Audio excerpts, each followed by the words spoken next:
Thank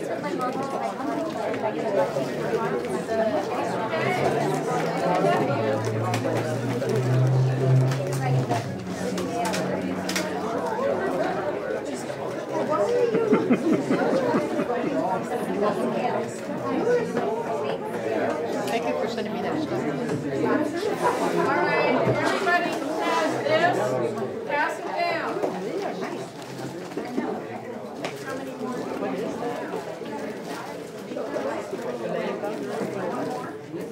Did you all get your print this out from the website? No. Didn't say to print anything out. Well, I brought a few, but I really thought, Talk about it. so it is there, and almost everything I'm going to say, answers to the questions you're asking is going to be on it. So, I mean, you can take notes if you want to, but all of the really key things are on this handout. This is under, just a minute, this is on the Common Ground website under gardening articles. And there's 4 different articles, different titles. Each one is a piece of what this packet is. I could hand these out and maybe you can share with me. Julie, we won't worry about it. They didn't print it. Okay. All right, Julie Strnad. When were you? 1997. Wow. I have my 1,000-hour badge, but I had it last Saturday. Yeah, that's the first huge step. You get a new badge. What color is it? Do you remember? Gold. So 1,000 hours. So when you're considering, when I keep sending messages like this last one, telling you not to worry about it because it didn't deal with you, having the hours due, and I always put the minimums. But absolutely, you know, we need you volunteering way beyond those minimums. That's just the cutoff because you are not an active master gardener if you haven't achieved those minimums, which is why I specify that every time. But like Julie, she went gangbusters for several years, and I think she was stuck at about 700 for 2 or 3 years, and then she finally did her last batch. So when you get to that point, then you get a new badge, and I think the next one is, I don't think so, I think it's 2,000 or maybe 2,500. So, and then there's a 5,000. I'll just say this about the hours. When I started the Master Gardener program, first of all, it was taught on Fridays, so I thought, okay, I'll never be able to do this because I work. You know, I'll never be able to think this. And then this, you know, perfect storm happened, and I got to be unemployed for a while. And they accepted me in the Master Gardener program, and I took the classes, and I really thought I wouldn't have to work anymore. So, but life changes, right? Yeah. Stuff happens, and so I had this time where I was really, really, really active. But if something happens in your life, and you can't be as active as you used to be, don't drop out. Just do what you can do, and know that a time will come when you can do more. Don't just say, I can't do that anymore. You know? Because, you know, then things will change again. You'll see, now I'm old, I'm almost retired, and now I have lots of time. I'm old, but nowhere near She'll make it to that next badge very quickly. Don't give up just because things change. And sometimes some master gardeners actually do have to drop out because they know they're having a baby. You know, they won't be able to do anything for the next 2 years in their life. It's all going to be the baby. So that's fine. You just let me know, or when you haven't made your hours, I'll let you know that you're no longer active. And then when you become active again, or you're interested again, you email me, we get you back on to, you know, I just change your status on the VMS back to active. So let's not use more. Okay. So So last our time last talking 7 about. minutes. You can have Okay. more 7 minutes. So I started teaching this and thinking about it and developing this handout because in LA County, we try to help people grow some of their own food. And so many people don't have access to the backyard garden. And those who do are just, I hope they just find themselves really, really fortunate. So, but I had always liked growing in containers and felt like you could grow almost anything in a container if you wanted to. It's easy, except it's a little more time consuming because you have to pay attention to the watering more often. So, but what is going to be a limitation for you is where you're going to put your containers. If you live in an apartment and you have a balcony and it's on, there it is on one side of your apartment, then that's where you put sun. So you have to decide how much sun you have and if you're going to have enough to grow anything. And if it's on the north side of your house, it's going to be kind of disappointing because you don't get a lot of sun. You might be able to grow some lettuce, some other kinds of leafy things, but they're probably not going to really thrive. So if you're looking for a new apartment, don't get the one with the balcony. And if anybody's asking you, should I pick this one or that, pick the sunny one. So vegetables that grow fruit, like a squash or a tomato, need more than 6 hours of sun a day in order to really thrive and really produce for you. Leafy things like lettuce, this is Swiss chard, can take a whole lot less. And in the heat of the summer, things like lettuce really need hard shade. They can't take the hot afternoon sun. So, but know that you've got to have, if you want to get a thing, like a tomato, you're really going to have a whole big sunny day.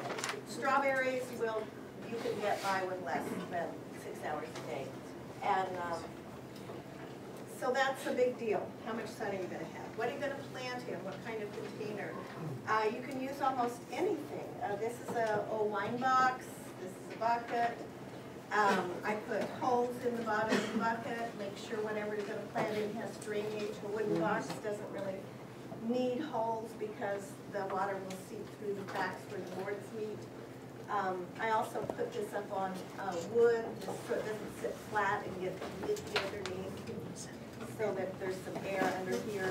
But when you do, like if you find an old bucket or somebody gives you old pots, scrub them out with soap and water so that you aren't planting in something that's already had something bad go on, a fungus or some kind of bacteria in there that's going to affect your little plants as you put them in there. But also another thing to keep in mind about what kind of container is that because our roots are above ground, they're going to get hotter than if they're in the ground. And in the ground, the soil insulates. This, on a hot sunny day, is going to get really, really hot inside. And clay gets really, really hot inside on a hot sunny day. And most of the tiny hair-like feeder roots kind of gravitate to the outside of a pot on the inside, but they are right along the edges. You can see it when you take something out of a pot. There's all this little hair-like stuff on the inside of the pot. If those fry and dry up, your plant will not be able to uptake moisture and nutrients. The bigger roots provide more stability than the uptake of moisture and nutrients. So if you damage those hair-like feeder roots, you may have a plant where the soil is moist to touch, but the plant is wilted. And you keep thinking, well, it's wilted, I have to give it more water. And you keep watering it, and it's still not perking up. And it's because it can't take up any nutrients, and you're continuing to pour water on it creates root rot. And that's a really, really common problem. Most of the time, overwatering is the most common problem of plant death in containers. It's not underwatering. Of course, we can all not water something and have it die. But overwatering tends to be a problem. So in the summer, you need to provide a plant like this with some shade. And if you know that it's going to be 100 degrees outside and your plants are on your southern balcony, then you should put something in front of pots, like a piece of wood, bunch your pots together so they actually create a little microclimate, provide moisture to each other. But definitely clay, I would cover it up, put something else in front of it. The wooden box provides great insulation. So wooden flower boxes that people plant in are wonderful because the thick wood insulates. This would be a good insulation. This wouldn't get nearly as hot on a 100-degree day as that. And this, of course, will get pretty hot. That would be pretty hot. So I would not leave this setting in full sun in a hot day. But that's one of the great things about containers. If you have a choice of where you can put them because they're mobile, you can move them around.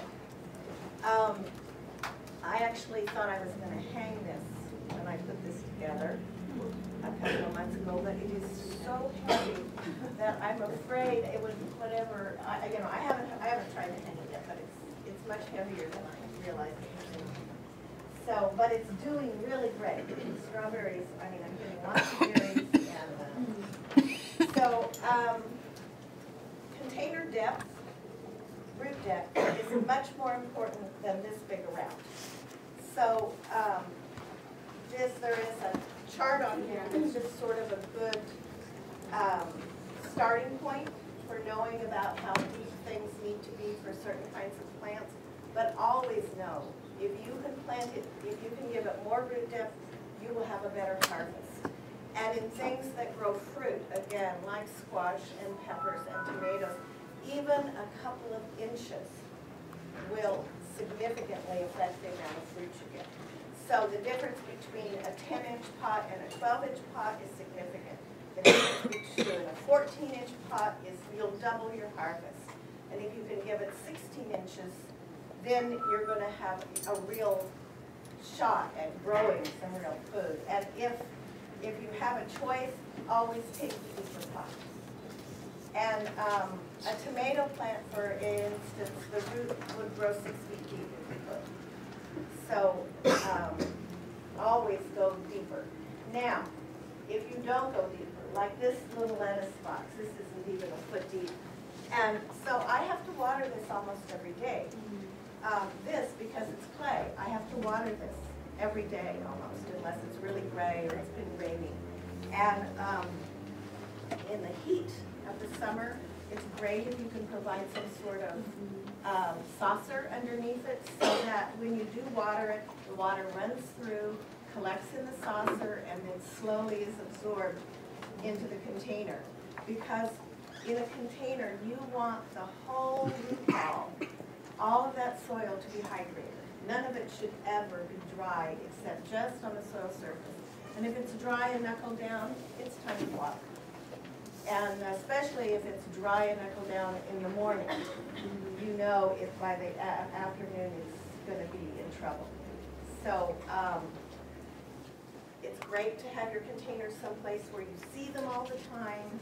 Don't put them in the North 40 or behind your house where you never go because you'll forget about them. If you have to see them and walk by them, then you'll say, oh yeah, oh, uh-oh, I'm going to be late for work, but I'm going to water my containers. Two questions. The wood boxes, they dry out pretty fast like the ceramic? Not as fast. Not as fast, but it does. And then the second question about that wood box is, how old is it? Because I'm just wondering how long it really lasts. I think this is about, I think this is probably 4 years old. Well, So, and it's ready to go. Yeah, it's If I had this to do over again, I would reinforce the corners with something, you know, little metal L bracket or something, but I don't think I can get it there now. You know, the wood is warped. But if I had done that at the get-go, you know, put a little metal bracket on it, then... The bottom's not rotting out. No, it isn't. And I think partly that's because I had some scrap wood. You can see this one's come loose, but you know, it's not really legs on it. So if it were sitting on the ground, it would rot. But it's not. You have no holes. I don't think I put holes in it. I have made wooden boxes before that I did drill holes in, but again, where the wood seats are, the water will come out. Does it fare better with the drainage on the bottom or not necessarily? I haven't noticed anything. I probably have mud on my face. So the other thing you have to be really conscious about doing in containers is fertilizer. These plants can't go anywhere in search of water or nutrients. They're trapped. So if you don't give them a consistent diet, they're not going to thrive. They're going to limp along, and they're going to live, and you're going to say, how come it's not pretty? How come I only have a few strawberries? How come I only have a handful of tomatoes? And it's because you need to feed them. So you may know a lot about fertilizer already. I don't know what you've learned. But on all fertilizer packages, there are 3 numbers. And they're always in the same order. The first one's nitrogen, then phosphorus, then potassium. Right? Yeah. Is that right? Yep. Good. Okay. Sorry, I had a little mind blank. So they're always in that order. Nitrogen, it feeds green leaves. Phosphorus feeds fruit and flowers. So if you're growing tomatoes, you want to feed the flowers and the fruit. And potassium feeds roots. You need some of all of these things, but if you're growing something that has fruit, then you want the fertilizer you buy to have a bigger middle number. If you give it something with a high first number, nitrogen, you're going to have a gorgeous plant, but you're not going to have very many fruit and flowers. Flowers and fruit. Flowers come first, then you get fruit. So be aware of that. Like, for instance, lettuce, you could just feed it fish emulsion. That's an easy organic. You mix it with water, you pour it on with water. It's really simple to do. But if you fed that to your tomato, you would have a gorgeous green tomato, but you would have very few flowers. So, because you wouldn't be feeding what it needs to produce flowers. So you got that? And they're always in that 3 orders. So it makes it really simple. You can just go and look and find the thing that's with the high middle number. And if it's important for you to buy organic, there are organic things, and it doesn't matter. There are non-organic things. So, and all kinds of price ranges. And maybe you want to add time release fertilizer to something when you plant it. So you can do that, but be sure you're adding the right kind of time release fertilizer for the kind of plant that you're growing. And again, they all dry out quickly. And in the summer, from now on until November, I will need to check these containers every day. And if we're having one of those windy days, then I would probably water them twice a day, or most of them. If it's wet, then I wouldn't water at night if the soil surface is wet. But again, would check in the morning, because if we're having a windy day, the wind just sucks the moisture out of them. So yes. How do we know how often to fertilize? I tend to under-fertilize. Like if it's something that mixes in water, I would mix it half strength in water every couple of weeks. You're kind of after a consistent diet, as opposed to maybe feeding once a month and having a big blast of fertilizer here and then a long stretch with nothing, and then another big heavy dose. So a little fertilizer is good, a lot is not. Don't overfeed your plants. I don't think it will work out well for you. You know, it'll look great right like that, but then, and also when plants grow really quickly, too quickly, the growth, the foliage growth is kind of weak, and it's very attractive to insects, sucking insects in particular. So you set up a situation for more mealybugs, whiteflies, spider mites, aphids, those kinds of things that suck.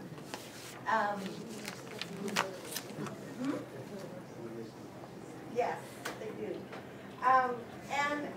When you're trying to decide what to plant,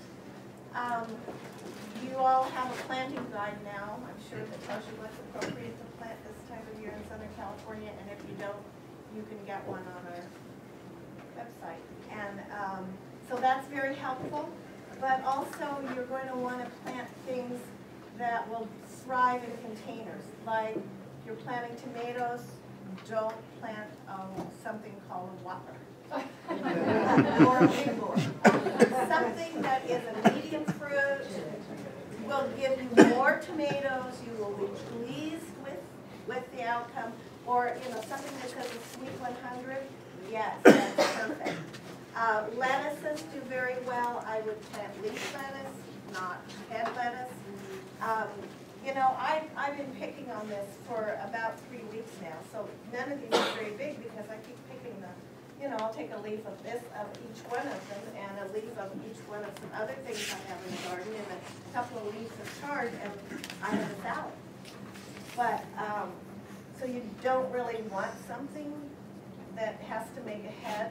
You can grow cabbage in a container, but again, the weight is, I can't wait. So, I like leafy things and things you can eat right now. And if I'm planting beets, this is not really deep enough for you, but or carrots. I've grown carrots in containers. I always do the half longs, something smaller, those little round ball carrots, because whatever here's your foliage, and here's where your carrot starts, and then you've got this beautiful root on the end of the carrots. So however long your carrot's going to be, your container needs to be like twice as long as that, as the actual fruit. Yes. Do you have any specific recommendations for the way that you plant them? Like if you're doing 2 or so inches apart, do you spiral them, or do you do like triangular planting, or just whatever? Your creative genius. One of the things that's fun to do to make them pretty, I think, I have these little tiny marigolds come up from something. I'm not even sure. I mean, I must have dropped some seed somewhere because I have a bunch of them, and they bloom. They're just tall. It's like, wow. So I just stuck them in here for fun. And sometimes you need to plant things in containers because of the kind of plant they are. This is a horseradish. If you plant this in your garden, you know, we eat the root of horseradish. You dig up the root, you clean it off, you shred it, you make a horseradish mustard or something with it. If you plant this in your garden, it will spread and spread and spread and spread. You need to put this in a pot. Maybe you've all heard about mint is a real common one that will really take over a garden and become a real nuisance. And also, if you have a plant like that, then you need to put a saucer under the bottom, because otherwise the root will come out the hole and go into the ground and spread and spread and spread. It will. In a year, this horseradish would go into the ground and come up all around the pot if I just set this pot on the ground. So put a saucer under those invasive kind of things so that they don't become a nuisance in your garden. And any questions? Any other questions? Yes. Thank you. I totally went over that part. I buy potting soil for my pots. I will reuse potting soil from one pot to another, but I don't use garden soil. Garden soil is heavy. It has a lot of good things in it, like minerals, but it also has fungus and insects and snail eggs and bacteria in it that you don't want to start in a container. Because they're trapped, they're more vulnerable to everywhere. So you don't want to end up with a fungus in your soil. And it is so much heavier. It doesn't drain well. So you could, I have been buying for the last couple of years an organic potting soil. I think it's called Unigro, U-N-I-G-R-O. And I add an organic compost that I like to it. So I usually use like 3 scoops of the soil and 1 scoop of the compost. But you could add your own homemade compost to it. Just sift it really well. Pick out anything that doesn't look good before you add it to a pot. And I know it can become expensive when you think about having to buy potting soil, but do not use garden soil in your pots. It doesn't drain well. Yes? If you have metal containers, should you line them with something before you put in the soil and whatnot, or does it matter? Because you think the container might be toxic? I wouldn't plant food in something that I thought was going to be corrosive and go into the plant. like this is a galvanized water bucket, so this is okay for us to grow food in, but, yes. Well, do you think that for controlling temperature, it might be wise to line containers with that stuff? Is that corn? Yeah, or this might be a cocoa fiber. There are lots of great ways to cut down on heat. I mean, if you could set this down inside a basket, for instance, if you had a basket, there'd be this dead air space. Or you could plant in, instead of planting in your clay containers, you could plant in something else and put it down inside the decorative clay container. And in between the two pots, put soil, so there's this soil space. I've heard of people putting bubble wrap around a plant and putting a bubble wrap down in there because it creates this dead airspace. I've also, I did something with peanuts once, and I had ants take up holes in the peanuts. Yeah. Oh, really? So I wouldn't do that anymore, but you try it. Tell me what happens. Yes. Yeah, I found that just white pots can make a difference in the heat of the soil. Definitely. Dark colors absorb heat, light colors reflect heat. So if you're using white plastic or white ceramic, they're going to help a lot with the heat of roots. Yes. Once you are done with the dirt, for instance, and you want to plant something else, you replace the whole soil and then you start over again, and you just add on the top. If you know that your lettuce is gone because you ate it, because it's the end of the season, I would use the soil all over again. If something weird went on in your, like if you had a tomato planted in something, tomatoes have so many viruses, they have fungus, they have stuff. I would not reuse my soil if I grew tomatoes in a container. I may take that soil and actually put it in my garden somewhere, but I wouldn't, or yeah, put it in my compost, but I wouldn't try to grow particularly another tomato in it. But I reuse my soil all the time. How often do you change the potting soil of a blueberry, for instance? Mostly what I do is add something else to it. Like if I'm gonna replant this lettuce box and it's August or September, I would just, dig it up a little bit, add something else to it, and add more compost, add some potting soil to it. Yes. Some people line their wooden containers with black sheets, black plastic sheets to keep the rot down off the wood. Is that going to be counterproductive in terms of heat, or if it's covered up, it doesn't matter? I don't know. I don't like growing things, growing food in plastic. I have grown a lot of things in baskets because I like the way they look, and they also provide great insulation. And I have lined these baskets with heavy plastic, you can buy a sheet of it at the hardware store. But I always get rid of it the next year because it will break down. And as it breaks down, I don't know if your plants are going to absorb it or not, but I don't want to keep eating those things. I have grown in plastic. Put something in plastic and then put it down in something else because it's pretty. But the more we know, the more we realize that maybe that's not so good for us in growing food. But things like lining this to keep the wood rot away, I wouldn't reuse it over and over and over again to grow something and to eat.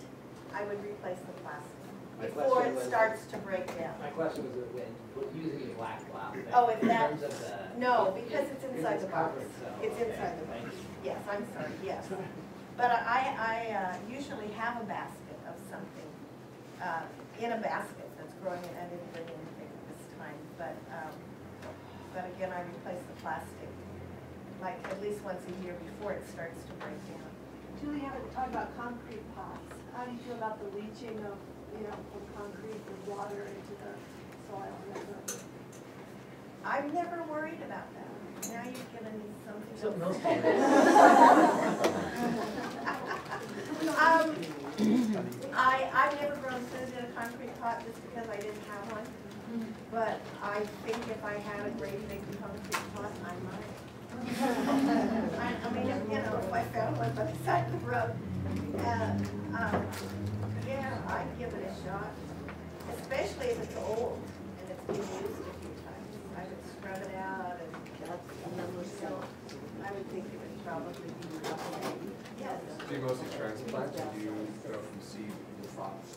It sort of depends on what it is. Lettuces grow so easily from seed that it's kind of silly almost by lettuce transplant. Carrots, beets, I grow from seed. This was a horseradish, somebody gave it to me. These started out as those little plugs. Oh, you're so dressed up with your Superman tie. So they've done really well. And the strawberries were little in a 6-pack. So, but if you have, it sort of depends on what it is. Sure.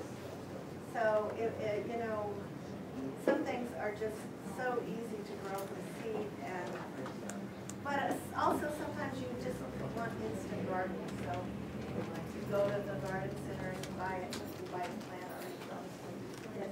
How big is the biggest pot you've ever been able to grow? I've grown tomatoes in 15-gallon pots. That's as big as I've ever had anything growing in, and they were black plastic. But, and in a tomato, the bigger you can get, the better. Just, you'll get more fruit, and that's what it's all about in growing tomatoes, is to get fruit. But, and those you can get for free so much. It's hard to resist. Yeah, people are always getting them. I mean, you can buy them, but if you just, you know, you just keep your radar out. And when you let people know you're interested and I'm growing in containers, you know, people will give them to you. Would you take some sort of transplant? Let's say you had a seed like this big, put in that big gallon. I would. Were you peeking where you shouldn't be Yeah, peeking? I would, if I had a tomato seed, after about the 4-inch size, I would just put it in 3 inches. Yes. One more. At our community garden, we have really large black containers. They're about 6 feet long, they're about 2 feet tall. And we haven't filled them yet, and someone had suggested filling it with like plastic so that we wouldn't have to use so much dirt or soil. Maybe that's not such a good idea, but is there another filler that we should use, or would that be a bad How idea? deep are these things? They're maybe about 2 feet tall or a little They're bit not very deep. They're not very, they don't have a bottom. They're No, big, but they're only long. like 24 inches deep. Or maybe a little bit small. I think you need the soil. Okay. Your plants need I mean, the the soil. plants need the soil. Yeah. No, I don't want it in my plants. Yeah, they need the soil. But even for like lettuce or like small herbs, like, you know, oregano or Yes, but why limit yourself when you're first starting a thing to only being able to grow lettuce? Is your community garden like suffering from budget problems? Okay, you know, go to your nearest garden center and tell them all about your community garden and how fabulous it is, and how everybody that gardens there is going to be coming there, and would they like to donate to them? Right. The broken bags. That is the critical thing when you go anywhere, a Home Depot or an Osh or anywhere else. Get the broken bags, because that they can't get back credit on. And if you are in that neighborhood, you are prime for receiving that stuff. Tell them how many people are in your garden.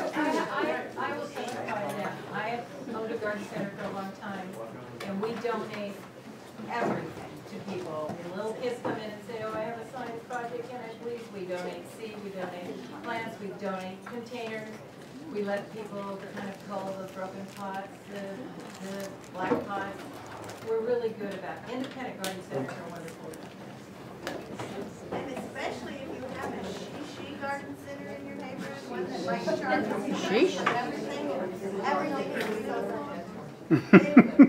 they will want to help your school garden. Sorry. They will want to. I'm not speaking They like Japanese that. right They now. need that. You're just doing a PR job with those nursery people. And of course, you will tell everyone you know about how generous they've been to your Right. and how beautiful the plants are, right? And you put a sign up at the garden that says, potting mix donated by.